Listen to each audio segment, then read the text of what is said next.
Okay, so now I'm going to show some of the game systems that I have hooked up to my TV.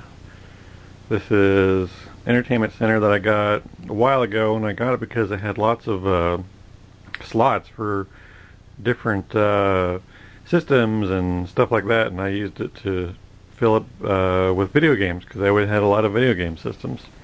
And so it's been pretty handy, although it's really heavy and bulky to move. Down here I've got, obviously, Sega Dreamcast, which is a system that I really love. I had a lot of fun playing games like Seaman and Hydro Thunder and stuff on that.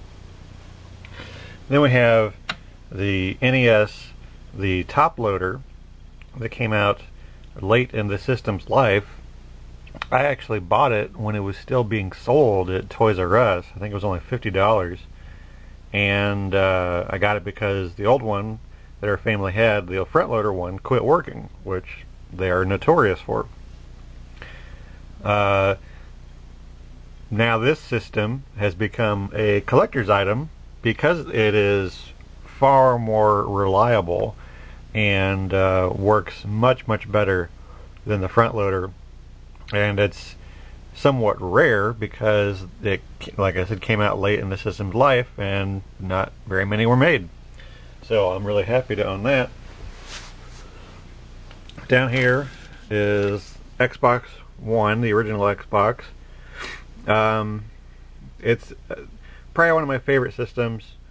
After, it's hard to say, my favorite system is probably the Sega Genesis or the Sega Saturn, but the Xbox is definitely in third place. I probably played it almost as much or more than any system I've ever owned. Right here is the Sega Saturn, and I've got it running a Japanese game, Power Drift, which was not released in the US. The cool thing about the Sega Saturn is that it would play Japanese games if you had like an Action Replay or a Game Shark. There was little tricks you could get it to boot up Japanese games, which is what I am doing.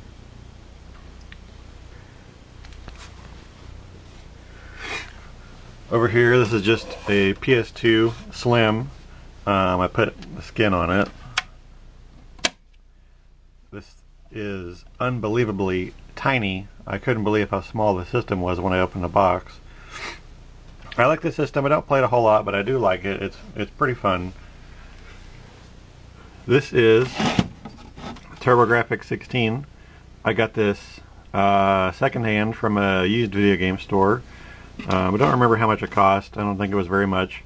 I don't have a lot of games for it, but you really only need one game if you're going to have a TurboGrafx 16, and that is Devil's Crush, and that's the game I have. And it is basically the best pinball video game that's ever been made. And I think it's on the Wii Virtual Console, although I'm not sure how good of a port it is. There was a version made for the Genesis called Dragon's Fury, and it wasn't as good as the TurboGrafx 16 version.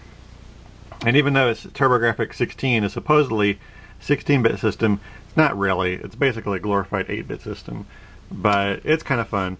The one huge flaw with this system, besides it only having one control port, is that the standard control had a really short cord. It's like 3 feet long. It's horrible.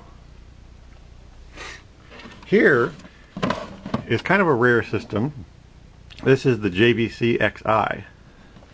And what this is a Sega Genesis and Sega CD combined into one unit. And this was not made by Sega. This was licensed by JVC to make using Sega's technology. And I remember seeing like a TV commercial for this maybe once or twice, and they did sell these at Best Buy. I remember seeing them. But, these came out kind of late in the system's life, and, its big selling point was it could play Sega CD games. And, of course, the Sega CD was not really that popular. So, these never really went anywhere. They didn't become very popular, and everybody had moved on to other systems at this point. So the cool thing about this is that since it is one unit, it is actually extremely reliable. Sega CDs are kind of buggy, and just through a design flaw of being slapped into the side of a Sega Genesis. But since this is one unit, it's actually very reliable, and the CD always boots up no problem.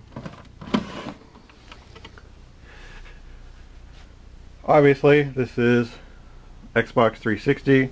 I've got the Mass Effect skin and faceplate on it. Funny thing is, it's like, I'm not a really big fan of the game Mass Effect. I didn't get very far in it, but I always loved the artwork for it. I found this skin at a store for really cheap, and I thought it looked really cool, so I said, hey, what the hell.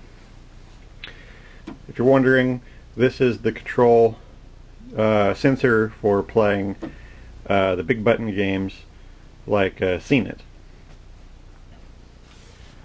Over here on the side, I've got a whole bunch. These are my Dreamcast games, PS1 games, and down here some are the Japanese Saturn games that came in the regular CD cases instead of like the big fat boxes. Yes, Halo Legendary Edition. I actually bought the helmet secondhand. I didn't buy the Legendary Edition. Somebody was just dumping their helmet on eBay. I wanted it, so I got it. So that's basically my current gaming rig, the systems that I have hooked up that I play. I really don't play a whole lot of the old systems, mostly it's the Xbox. But I like having them hooked up and available, and I really just like, displaying them, showing them off. But there's one more system that I have that I want to show, and it's not in here. It's just in the other room, and I'll show that to you.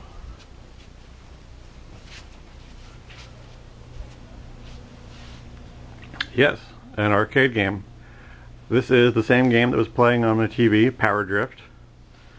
This is the full upright racing game from Sega. This is from 1988. I don't have it turned on because the monitor has finally started to die. And this is a 22-year-old game. It was bound to happen. I bought it a couple years ago, and it did work fine, although the monitor was clearly on its last legs. But that's, common when you're into these old arcade games, it's basically a TV monitor, and they eventually wear out. And so when I get some extra cash, I'm going to get the monitor replaced, which will be good because it'll be a brand new LCD monitor, and this game will look better than it ever has before. It's a very sturdy, everything works very well, it's very responsive. I think that the previous owner took very good care of it, and I think it's just, as a gamer, this is sort of like the ultimate thing to own, an actual arcade game. And lucky for me, I really didn't pay much for it, for what it is. I just think the guy wanted to get rid of it for some cash. And if it's something that, it's just sitting there in a garage, and you're not going to do anything with it, hey, you want to move it, get rid of it. And I can see why. This thing weighs a ton. It was an unbelievable pain to get this into my apartment. So those are my systems, and I hope if you're a game enthusiast, you've enjoyed watching this.